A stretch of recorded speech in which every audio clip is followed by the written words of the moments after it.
ભારતનો પડોશી દેશ નેપાળ કે જ્યાં હજારો યુવાનો રસ્તા પર ઉતર્યા છે। જેન ઝી યુવાનોએ મોટી સંખ્યામાં રસ્તા પર ઉતરીને રાજધાની કાઠમાંડુ ખાતે ચક્કાજામ કરી નાખ્યો છે। આનું કારણ એ છે કે નેપાળ સરકાર દ્વારા થોડાક સમય પહેલા 4 સપ્ટેમ્બરના રોજ 26 જેટલા સોશિયલ મીડિયા પ્લેટફોર્મ પર પ્રતિબંધ મૂકવામાં આવ્યો હતો।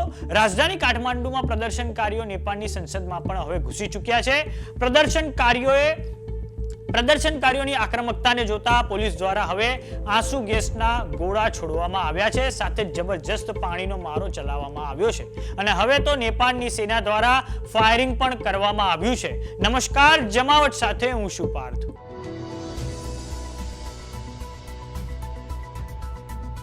ભારતનો પડોશી દેશ નેપાળ કે જ્યાં થોડાક સમય પહેલા રાજાશાહીના સમર્થનમાં દેખાવો થયા હતા, તો હવે નેપાળ સરકાર દ્વારા થોડાક સમય પહેલા સોશિયલ મીડિયાની વિવિધ સાઇટો પર પ્રતિબંધ મૂકવામાં આવ્યો છે। તેના વિરોધમાં નેપાળમાં જેન ઝી યુવાનોએ જબરજસ્ત દેખાવો કર્યા છે। રાજધાની કાઠમાંડુમાં જેન ઝી યુવાનો દ્વારા ખૂબ મોટા પાયે આક્રમક વિરોધ પ્રદર્શન કરવામાં આવ્યું છે, જેના કારણે હવે રાજધાની કાઠમાંડુમાં કર્ફ્યુ લગાવવામાં આવ્યો છે। પોલીસ દ્વારા યુવાનો પર આંસુ ગોળાની સાથે પાણીનો મારો કરવામાં આવી રહ્યો છે।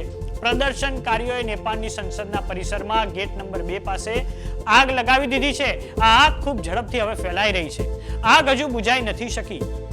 રાજધાની કાઠમાંડુમાં તો હવે જેન ઝીની આક્રમકતાને જોતા સેનાને બોલાવવી પડી છે।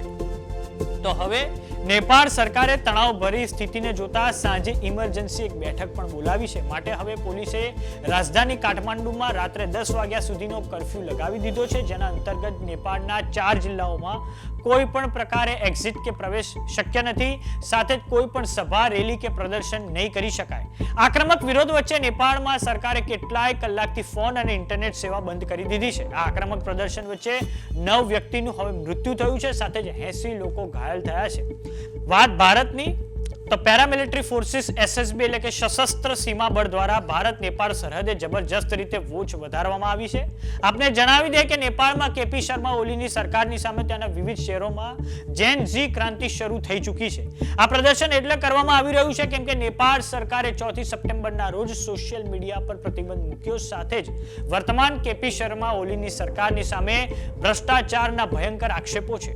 સોશિયલ મીડિયાની વિવિધ એપ્સ પર પ્રતિબંધ મૂકવા માટે નેપાળ સરકારનું એવું કહેવું છે કે આ પ્લેટફોર્મ્સે નેપાળ સરકાર સમક્ષ તેમણે રજીસ્ટ્રેશન નથી કરાવડાવ્યું અને આ પ્લેટફોર્મ્સથી અફવાઓ અને ફેક ન્યૂઝ ઝડપથી ફેલાઈ રહ્યા છે। તો હવે નેપાળ સરકારના નિર્ણયને અભિવ્યક્તિની આઝાદી પર ખૂબ મોટો તરાપ માનવામાં આવી રહ્યો છે, જેના કારણે હવે જેન ઝી યુવાનોએ રાજધાની કાઠમાંડુને માથે લીધી છે અને ત્યાં આક્રમક વિરોધ પ્રદર્શન તેમના દ્વારા શરૂ કરી દેવામાં આવ્યું છે। આપને જણાવી દઈએ કે થોડાક સમય પહેલા નેપાળ અને હવે ચીન વચ્ચે જે નિકટતા છે તે વધી રહી છે અને એવું પણ કહેવામાં આવી રહ્યું છે કે એ કારણ એ પણ હોઈ શકે કે જે વિવિધ સોશિયલ મીડિયા પ્લેટફોર્મ્સ છે, જેમ કે વોટ્સઅપ છે, આપને જણાવી દઈએ કે થોડાક સમયથી નેપાળ અને ચીન વચ્ચે નિકટતા વધી છે અને તેનું એક કારણ એ પણ હોઈ શકે છે જેના કારણે હવે નેપાળે વિવિધ સોશિયલ મીડિયા જે પ્લેટફોર્મ છે, જેમ કે વોટ્સઅપ છે, ઇન્સ્ટાગ્રામ છે, ફેસબુક છે, પ્લેટફોર્મ એક્સ છે, તેની પર પ્રતિબંધ મૂકી દીધો છે અને હવે આના કારણે જેન ઝી જે છે નેપાળનું તે રસ્તા પર ઉતરી ચૂક્યું છે। તો હવે એ તો જોવાનું રહે છે કે આ જે આક્રમક વિરોધ પ્રદર્શન છે તે ક્યાંક નેપાળમાં સત્તા પલટો ના કરી નાખે।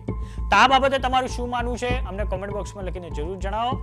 જો તમે અમને યુટ્યુબ પર જોઈ રહ્યા તો સબસ્ક્રાઇબ કરો, જો તમે અમને ઇન્સ્ટાગ્રામ અને ફેસબુક પર જોઈ રહ્યા તો ફોલો કરો, સાથે જ અમારી વોટ્સએપ ચેનલ આવી ગઈ છે, જોઈન કરવાનું ના ભૂલતા। નમસ્કાર।